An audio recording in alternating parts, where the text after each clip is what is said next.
स्वागत आहे आवड निवड किचनमध्ये। आज मी बनवणार आहे केळीचे चिप्स। त्यासाठी आम्ही ताजी फ्रेश झाडाची केळी तोडत आहोत।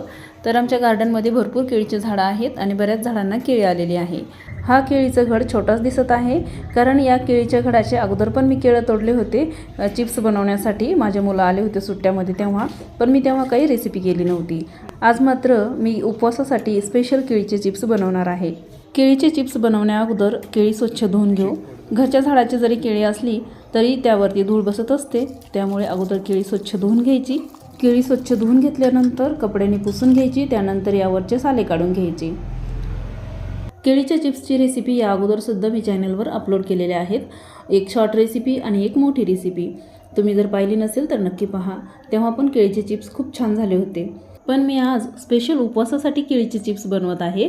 जर तुम्हालाही महाशिवरात्रीसाठी केळीचे चिप्स बनवायचे असतील तर नक्की बनवून खा।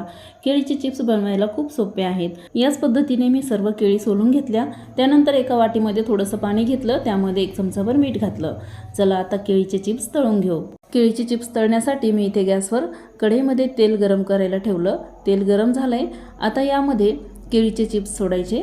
तर केळीचे चिप्स डायरेक्ट तेलामध्ये सोडायचे। जर तुम्हाला अशा पद्धतीने डायरेक्ट तेलामध्ये सोडायला जमत नसतील ना, तर तुम्ही एका प्लेटमध्ये केळीचे चिप्स काढून घ्यायचे, त्यानंतर तळून घ्यायचे। केळीचे चिप्स तेलामध्ये सोडल्यानंतर 1 चमचाभर मिठाचं पाणी यामध्ये घालायचं।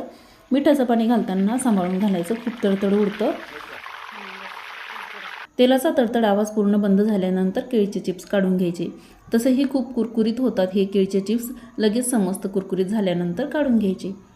आता इथे बघू शकता तुम्ही किती छान कुरकुरीत झालेले आहेत केळीचे चिप्स। आता हे केळीचे चिप्स मी अगोदरच एका प्लेटमध्ये करून ठेवले होते आणि हे चाकूने कट करून घेतलेले आहेत मी, तरीसुद्धा किती छान झालेत बघा।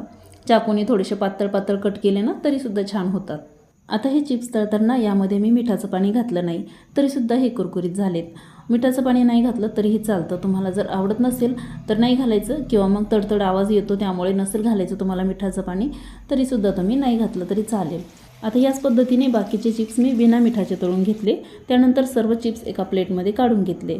आता इथे बघू शकता पहिली बॅच मी मिठाचं पाणी घालून तळलेली होती, ती थोडीशी वेगळी दिसते, आणि दुसऱ्या बॅचमध्ये मी मिठाचं पाणी घातलं नव्हतं, त्यामुळे मी वरून थोडंसं मीठ घालत आहे। जर तुम्हाला यामध्ये उपवासासाठी सेंधव मीठ घालायचं असेल तर तेही घालू शकता, थोडीशी मिरची पावडर घालायची असेल तर तीही घालू शकता। तुमच्या आवडीप्रमाणे तुम्ही हे चिप्स खाऊ शकता। दोन्ही प्रकारे केलेले चिप्स खूप कुरकुरीत होतात। आता ही पहिली बॅच आपण तळून घेतलेली होती ती बघा किती कुरकुरीत झालेली आहे, आणि हे जरा पातळ चिप्स आहेत, आणि हे थोडेसे जाडसर चिप्स आहेत, कारण की हे चाकूने कट करून ठेवले होते मी, तेही छान कुरकुरीत झालेत। केळीचे चिप्स बनवण्यासाठी कच्च्या केळी बाजारात विकायला असतात, आणि तुम्हीही अशाच पद्धतीने उपवासासाठी केळीचे चिप्स बनवून खाऊ शकता।